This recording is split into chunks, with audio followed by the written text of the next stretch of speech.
r/AskReddit. What terrifying confession has someone told you while drunk?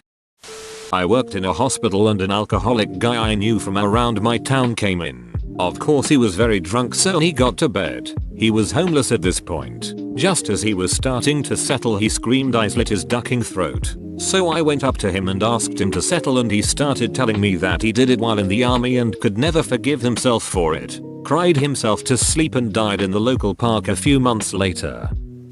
Once at a college party, this big guy got upset, picked up the table and threw it across the room, shouting my uncle molested me. Everyone was terrified, but we all felt really bad for the guy. Damn. Fingers crossed somebody there helped him into therapy. That statement'll stop a party dead in its tracks, and honestly for his sake it's good that it did. If my ex was still in love with me, I wouldn't be married to you. Oh my god. A coworker told me she went all angel of mercy and smothered her elderly, dementia-ridden grandmother while she was sleeping. The next Monday in the office was definitely a weird one after that particular happy hour confession. My granny always tells us to push her out onto a nice flow when she can't think for herself anymore, which is slightly disturbing but fine, until she semi-ironically talks about going into her friend's dementia home and machine gunning all the old people. I heard my mom tell her friend I was a mistake and the reason her and my dad divorced. That's why you don't eavesdrop. After my mom died, I was going through her email. We never had a good relationship, pretty much ever. Anyways, I went in her Gmail and just did a search for my name. Found a part where she told my aunt how much she didn't like me and wishes I would just go away. It wasn't the least bit surprising, and I've said the same thing about her, but it still stung a bit. The thing we always fought about was her drinking. She was a chronic abusive alcoholic. I have a friend whose grandmother married her late husband's friend. One day while drunk, he confessed to killing her first husband. She packed up the kids and left. Did she report him? Did he kill the first husband to get her for himself? Or did he marry her out of guilt? I have questions. My sister's boyfriend at the time told me he thought he might have fallen for the wrong sister. Doesn't compare to most of these, but my sister is my best friend, and I was so scared he might ruin that. Edit. Since a lot of people have asked. No, I never told my sister about it. Another edit. They broke up very shortly after this, because he was untrustworthy in other ways. He stole some money. She kicked him to the curb. Night before his wedding day. I'm still in love with C, but I'm still gonna marry F tomorrow because it's too late now. A friend of mine died from a drug overdose. After the funeral, a mutual friend of ours and I were getting drunk when he broke down crying. He asked me if I remembered the time when he and our dead friend told me about an accident that they'd witnessed where they saw a truck driver die. I told him I did. He then told me the most ducked up shit. He said that our friend ran up to the dying man and stole his wedding ring, and that the man couldn't do anything but look up, terrified, at our friend as he was being robbed. I knew they were bad into drugs, but I never thought they could do anything like that. I grew up with them. They were like my brothers. I don't really trust anyone completely anymore. Went on a work do and my coworker, a major stone-faced bland woman, got pretty drunk. Ended up telling me she discovered her dad's body when he hung himself. Needless to say, I realized why she was the way she was after that.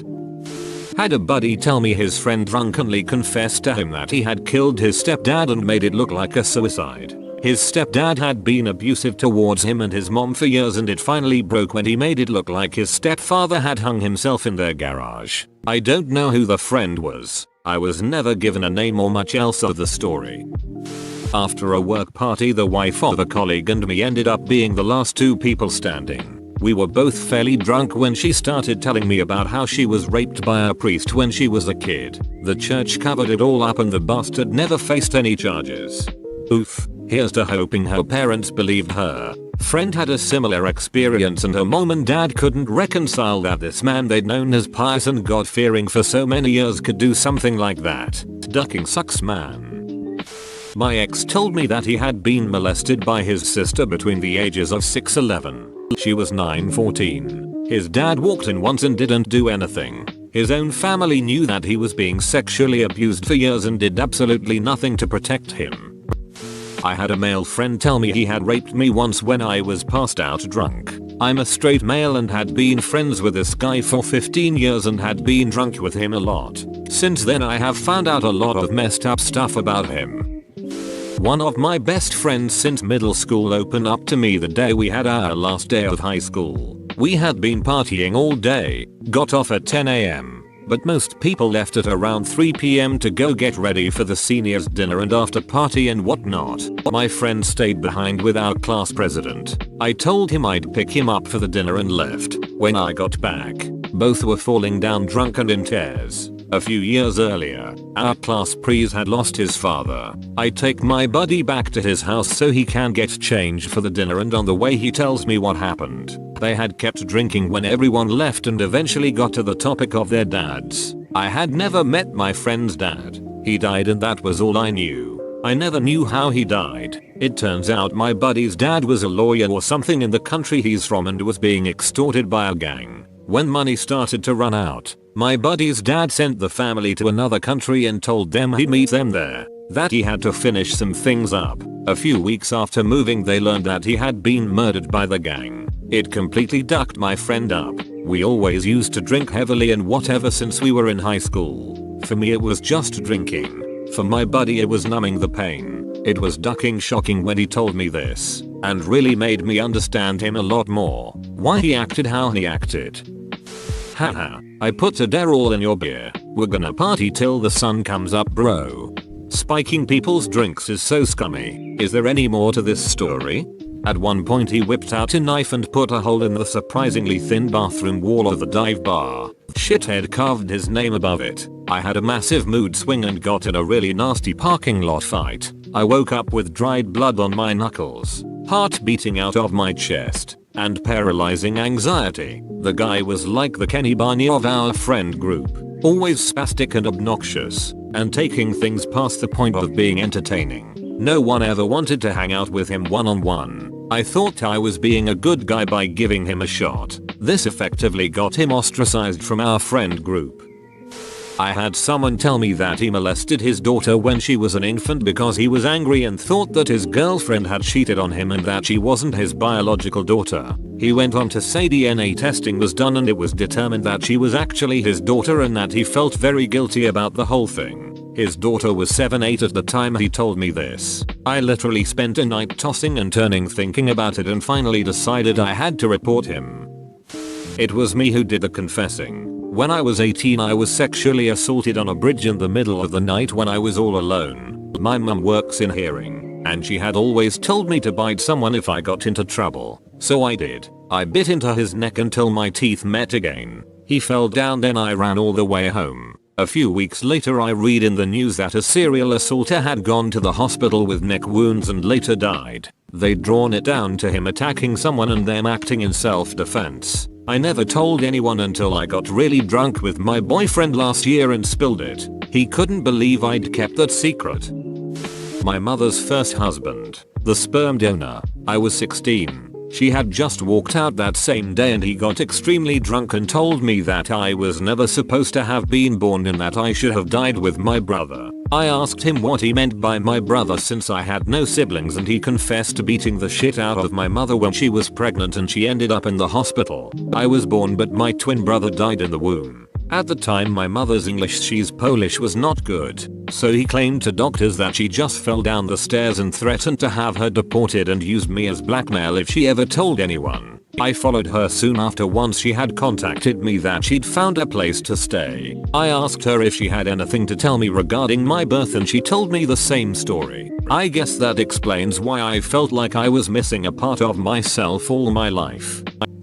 When I was 14 my mom took me and my sisters and a couple of our friends to the beach. My sister, 15, and I got our own room with our 2 friends and wound up meeting some boys and getting drunk. My sister's friend, 15F, was really drunk and got super upset and confessed that her stepfather had been sexually molesting her, raping her, for years. Really horrible stuff. It sobered everyone up fast. We rallied around her, told her we were there for her, yada yada. But when we got home from the beach trip a few days later I knew I needed to tell my mom. After I told my mom she got the state police involved. There was a trial, and the man wound up sentenced to 8 years in prison. It turned out he was doing it to the younger sister as well.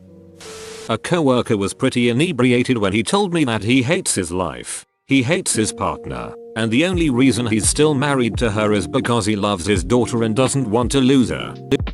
My mother once told me a story while drunk. She had a pregnancy before me, but her boyfriend wasn't ready for a kid, so he kicked her in the stomach until she was no longer pregnant. So for revenge she had her friend who was a prostitute seduce him, take him to a hotel room, and tied him up. My mom then described how she took a baseball bat and broke every bone she could of his.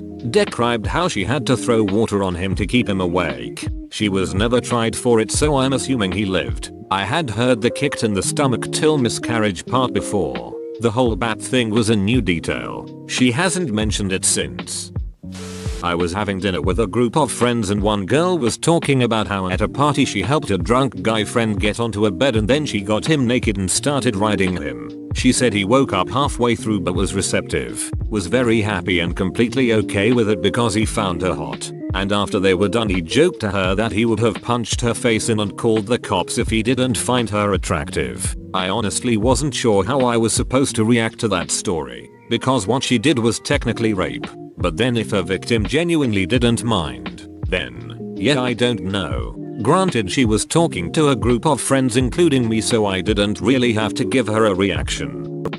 In college, I was getting drunk with a couple friends. One admitted that she gave her brother a blowjob. Her brother had caught her watching lesbian porn and threatened to tell their parents if she didn't suck his dong. My other friend and I were horrified and asked her why she didn't just tell her parents first about her brother blackmailing her and that the claim she was watching lesbian porn was a lie. She paused for a second, said she didn't think of that. When he was 11, my dad was abducted and raped by 3 men. He was so terrified that he never told his parents. After my grandpa passed away, my dad finally told my grandma what happened. She told him that they already knew. One of my dad's siblings knew and had told grandpa. She just said that he had taken care of it. A few years later, a developer bought my grandparents' farm and turned it into a development. During excavation they found 3 male skeletons buried in a single grave. I guess grandpa really did take care of it. Rangers really do lead the way. If this is true, it's pretty epic. I'm surprised that they left him to deal with it on his own though. People didn't know what to do about it back then. People didn't talk about it. It's a shame, because he ended up molesting a child later on in life. I wonder how things might have been different if he'd gotten help. He's in prison now. Whoa, you made it to the end? You're a ducking beast. I'll cut you a deal. Smash like and subscribe for more curated content, bruh. It's free and that's a great price.